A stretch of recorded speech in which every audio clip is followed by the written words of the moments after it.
Donc sa carrière. Toni Kroos, Shaqiri à gauche, il y a Luis Gustavo, Shaqiri va prendre sa chance. Il a bien fait de la prendre sa chance. Moins de 5 minutes de jeu. Xherdan Shaqiri, le Suisse, qui donne l'avantage au Bayern Munich.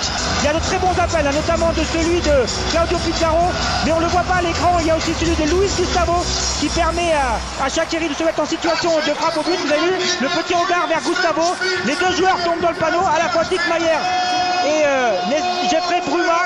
Ils sont trompés par la fin du côté d'Hambourg. Ouais, c'est joué vite. Robben, Shaqiri, la tête, et le voilà le deuxième but.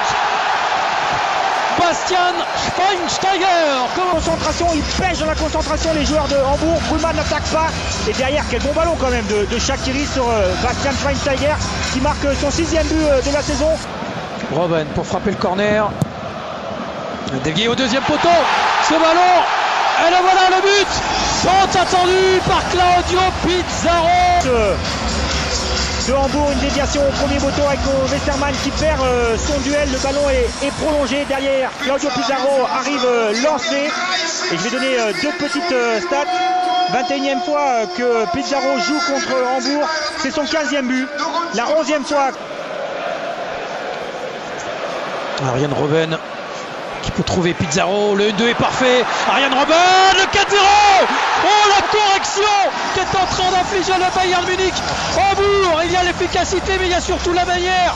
Quelle action encore. Déplacement, le petit déplacement de Pizarro fait jouer juste avec cette petite déviation sur Arjen Robben. Il va fixer Son et derrière il cherche la solution. Le bon déplacement de Pizarro qui lui remet dans la course. On va penser qu'il va enchaîner et il va fixer très longtemps René Adler. Il n'y a pas beaucoup de place, hein, Anthony, entre le poteau et la main gauche de René Adler. Et peut-être avant la mi-temps, Shaqiri lui aussi pied droit. Le poteau est derrière. Le voilà, le doublé de Claudio Pizarro qui revient donc à hauteur de Karl-Heinz Rummenigge. Une faillite collective, mais je vais mettre en avant quand même le jeu bavarois. Pas beaucoup de place, hein, quand même. La concentration, la maîtrise de Claudio Pizarro, pied gauche, 5-0 et c'est la mi-temps, Anthony. Inutile de vous préciser que c'est une copie parfaite que le Bayern Munich a rendue après 45 minutes, doublé de Claudio Pizarro. Et peut-être d'inscrire plus de 5 buts, plus de 6 même pour la première fois cette saison. Robben, Arjen Robben en retrait, la talonnade. Oh, c'est génial. Le triplé de Claudio Pizarro. Prise de vitesse d'Arjen Robben sur Heiko Westermann et ensuite la précision sur la qualité de centre. D'abord la prise de vitesse, le dribble sur Son, ensuite sur Heiko Westermann, aucune difficulté à l'éliminer. Et là il va attendre le déplacement de Claudio Pizarro. Nestor Burma, pardon, Jeffrey Bruma ne peut pas intervenir.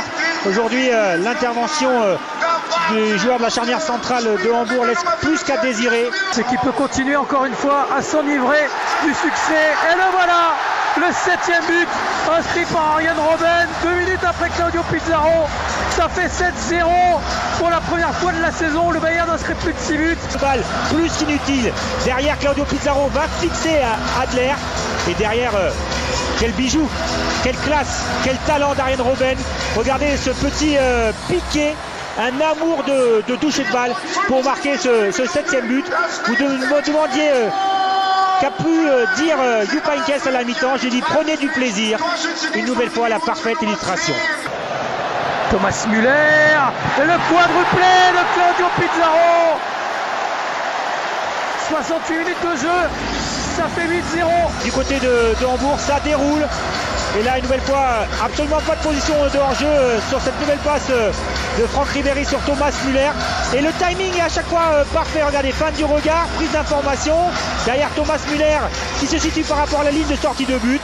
Et Claudio Pizarro dans le dos de Westermann et devant Rachkovic qui n'a aucune difficulté à mettre le ballon au fond. Et 1 et 2 et 3 et 4 et 5 et 6 et 7 et 8-0. Van der Vaart pour le corner et ce ne sera pas ce soir. Avec cette tête, ça ne fait plus que 8-1. Ouais, c'est une manière un peu de compenser sa prestation catastrophique en défense. Ce but de Jeffrey Bruma.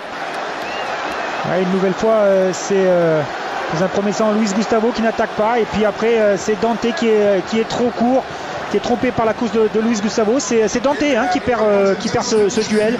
Trompé par la course. Regardez Gustavo avec Badelj. Deuxième but encaissé sur coup de pied arrêté par le Bayern.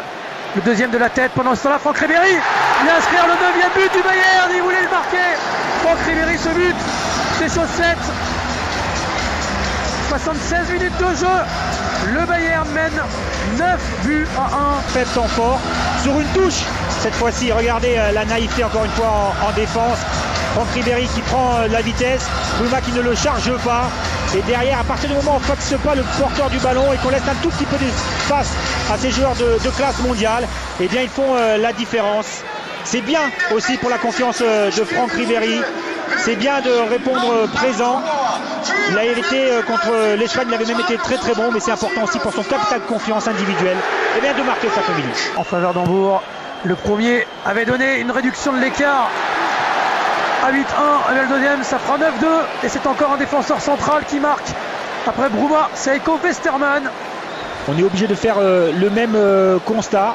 Jérôme Boateng un tout petit peu en retard, Bastian Schweinsteiger également. Et c'est Heiko Westermann qui en profite pour placer sa tête. Et c'est important de garder cette concentration, d'être exigeant jusqu'au dernier moment. Fini avec cette éclatante victoire du Bayern Munich. 9 buts à 2, la plus large victoire du Bayern cette saison. Le 23e succès en 27 matchs. Certes, au terme de cette 27e journée, le Bayern Munich ne sera pas encore champion d'Allemagne, mais il sera incontestablement un adversaire que la Juventus Turin devra énormément redouter mardi lors du quart de finale aller de la Ligue des Champions.